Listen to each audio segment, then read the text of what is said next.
Hello, നമുക്കിന്ന് ഒരു chicken biryani വെച്ചാലോ? ബിരിയാണി വെക്കാൻ വേണ്ടിയിട്ടുള്ള പ്രത്യേകിച്ച് കാരണങ്ങളൊന്നും ഇന്ന് നമുക്കില്ല.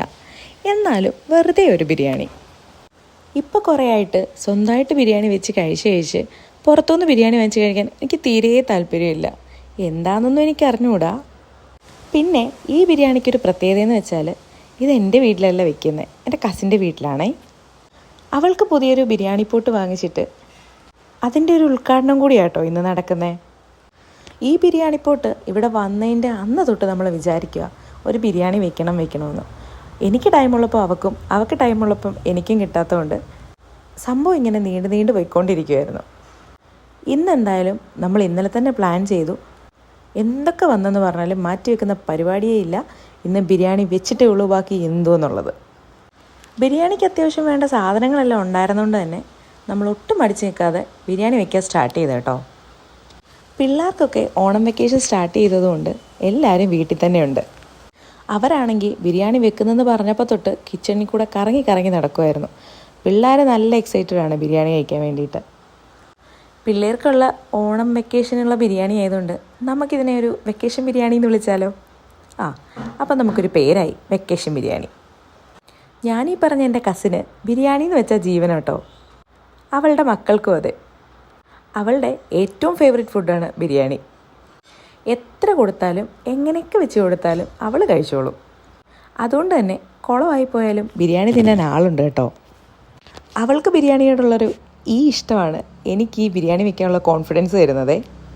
പൊതുവായിട്ട് ഞാൻ ചെയ്യുന്ന എല്ലാ പരീക്ഷണങ്ങളും പരീക്ഷിക്കുന്നത് ഇവരിലാണ്. അവളും പിള്ളേരുമാണ് ശരിക്കും എൻ്റെ പരീക്ഷണ വസ്തുക്കൾ. ഞാൻ വെക്കുന്നത് കഴിക്കാൻ ബാക്കിയുള്ളവർക്കൊരു പേടിയുണ്ടെങ്കിലും ഇവൾ കൊടുക്കത്തെ കോൺഫിഡൻസാണ്. ഇവളുടെ ഈ ഒരു സപ്പോർട്ടായിരിക്കും ഒരുപക്ഷെ എന്നെ ഇത്രയും വളർത്താൻ സഹായിച്ചത്. ഇതിൻ്റെ പിന്നിൽ ഒരു കഥയും കൂടിയുണ്ട്. അവൾ രണ്ടാമത്തെ കുട്ടീനെ പ്രഗ്നൻ്റ് ആയിരിക്കുന്ന ടൈമിൽ ഡേറ്റൊക്കെ അടുക്കാറായിട്ടുണ്ടായിരുന്നു. ആ സമയം എന്ന് പറയുന്നത് നമ്മുടെ നോമ്പ് സമയമായിരുന്നു കേട്ടോ. വൈകുന്നേരം നോമ്പ് തുറക്കുന്ന ടൈം വരെ അവൾക്ക് പ്രത്യേകിച്ച് പ്രശ്നങ്ങളൊന്നും ഉണ്ടായിരുന്നില്ല. അന്ന് യൂട്യൂബൊക്കെ നോക്കിയിട്ട് ഞാനൊരു സ്നാക്ക് ഉണ്ടാക്കി അവൾക്ക് കൊണ്ട് കൊടുത്തായിരുന്നു. അതൊക്കെ കൊണ്ട് കൊടുത്തിട്ട് തിരിച്ചു കയറി വന്ന് നോമ്പ് തുറക്കുന്ന സമയമായപ്പോഴത്തേക്കും അവളുടെ ഒരു കോള് വന്നു. അവൾക്ക് പെയിനാണ്, ഹോസ്പിറ്റലിൽ പോകണമെന്ന് പറഞ്ഞിട്ട്. ഞാൻ നോമ്പായതുകൊണ്ട് തന്നെ ടേസ്റ്റ് ചെയ്യാതെയായിരുന്നു ഞാൻ ആ സ്നാക്ക് കൊണ്ട് കൊടുത്തിരുന്നത്. അവളോട് അത് കഴിച്ച് ടേസ്റ്റൊക്കെ പറയാൻ വേണ്ടിയിട്ട് പറഞ്ഞിട്ടാണ് ഞാൻ വന്നേ. അത് കഴിച്ചതിൻ്റെ തൊട്ട് പിറകിലായിരുന്നു അവൾക്ക് പെയിൻ സ്റ്റാർട്ട് ചെയ്തത്. അതുകൊണ്ട് തന്നെ അവൾ ഇപ്പോഴും പറയും ഞാൻ കൊടുത്ത സ്നാക്ക് കഴിച്ചിട്ടാണ് അവൾക്ക് പെയിൻ വന്നതെന്ന്. എന്തായാലും വേറെ വലിയ പ്രത്യേകിച്ച് പ്രശ്നങ്ങളൊന്നും ഇല്ലാതെ പിറ്റേ ദിവസം തന്നെ അവളുടെ ഡെലിവറി കഴിഞ്ഞായിരുന്നു. ഇത്രയൊക്കെ ഉണ്ടായിട്ടും ഇപ്പോഴും ഭാവത്തിന് തന്നെ നല്ല വിശ്വാസമാണ്. ഒരു ടൈമിലൊക്കെ ഞങ്ങൾ ഒന്നിച്ചായിരുന്നു കുക്കിങ്ങിൻ്റെ പരീക്ഷണങ്ങളൊക്കെ നടത്തുന്നത്. സത്യം പറഞ്ഞാൽ എനിക്ക് മുമ്പേ കിച്ചണിൽ കയറി എല്ലാ പരീക്ഷണങ്ങളും നടത്തുന്നത് അവളായിരുന്നു. ആൾ പക്ഷേ ബിരിയാണി മാത്രം പരീക്ഷിച്ചിട്ടില്ല. അതുകൊണ്ടാട്ടോ നമ്മളെ വിളിച്ചേക്കുന്നേ. ഞാൻ ഓരോ തവണ ബിരിയാണി വെക്കുമ്പോഴും നമ്മളൊന്നിച്ചാട്ടോ കഴിക്കുന്നേ. അത് കൊള്ളാം എന്നുള്ള പേരിൽ ഇവൾ ഓരോ വള്ളിയായിട്ട് എനിക്ക് പിടിച്ചു തരാറുണ്ട്. എനിക്ക് ബിരിയാണി വെക്കാൻ അറിയാമെന്ന് പറഞ്ഞിട്ട് ബാക്കിയുള്ളവരോട് പറഞ്ഞ് എനിക്ക് ബിരിയാണി വെക്കാനുള്ള പരിപാടിയൊക്കെ ഇതുപോലെ പിടിച്ചു തരാറുണ്ട് കേട്ടോ. അങ്ങനെ ഞാൻ വെച്ചൊരു ബീഫ് ബിരിയാണിയുടെ വീഡിയോ ഞാൻ ഇതിനു മുമ്പ് പോസ്റ്റ് ചെയ്തിട്ടുണ്ടായിരുന്നു. സത്യം പറഞ്ഞാൽ ഈ ബിരിയാണിയിലേക്കുള്ള ഒരു കൂട്ടിച്ചേർക്കൽ മാത്രമേ ഞാൻ ചെയ്തിട്ടുള്ളൂ. ബാക്കി എല്ലാ പരിപാടികളും തീർത്ത് വെച്ചിട്ടാട്ടോ അവൾ എന്നെ വിളിച്ചത്.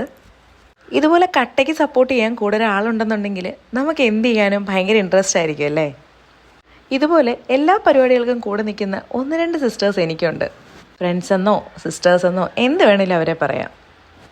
എനിക്കൊരു ബ്രദർ മാത്രമേ ഉള്ളൂ. അതുകൊണ്ട് തന്നെ എനിക്ക് സിസ്റ്റേഴ്സ് വേണമെന്ന് ഭയങ്കര ആഗ്രഹമായിരുന്നു.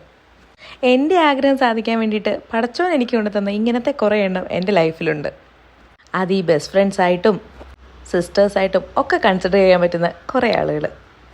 ഇങ്ങനെയൊക്കെ കുറേ ആളുകളുള്ളത് എന്ത് ലക്കാണല്ലേ. സംസാരിച്ച് നമ്മുടെ ബിരിയാണിയൊക്കെ റെഡിയായിട്ടുണ്ട്. റെഡിയായ സ്ഥിതിക്ക് പിള്ളേർ നന്നായിട്ട് വിശന്നിരിക്കുകയായിരുന്നു. ആദ്യം അവർക്ക് തന്നെ കൊടുക്കാമെന്ന് വിചാരിച്ചു. ആദ്യം നമ്മൾ തന്നെ ജസ്റ്റ് ഒന്ന് ടേസ്റ്റ് ചെയ്ത് നോക്കിയിട്ടുണ്ടായിരുന്നു. അപ്പോൾ വലിയ പ്രത്യേക കുഴപ്പമൊന്നും ഉണ്ടായിരുന്നില്ല സാധനത്തിന്. അതുകൊണ്ട് തന്നെ പിള്ളേർക്ക് കൊടുത്തു. എന്തൊക്കെയായാലും അവർ നല്ല ഹാപ്പി ആയിരുന്നു. അത് കണ്ടപ്പോൾ തന്നെ നമുക്ക് നല്ല തൃപ്തിയായി. പിന്നെന്തായാലും ഞാനും അവളൊന്ന് ഫ്രഷായിട്ടൊക്കെ വന്നിട്ട് നമ്മളും ബിരിയാണിയൊക്കെ കഴിച്ചു. അപ്പോൾ ഇതിൻ്റെ റെസിപ്പി വീഡിയോ ഒരു ചെറിയ ഷോർട്സ് ആയിട്ട് ഞാൻ അപ്ലോഡ് ചെയ്തേക്കാം കേട്ടോ. അപ്പം നമുക്ക് വേറൊരു വീഡിയോയിൽ കാണാം ഇനി.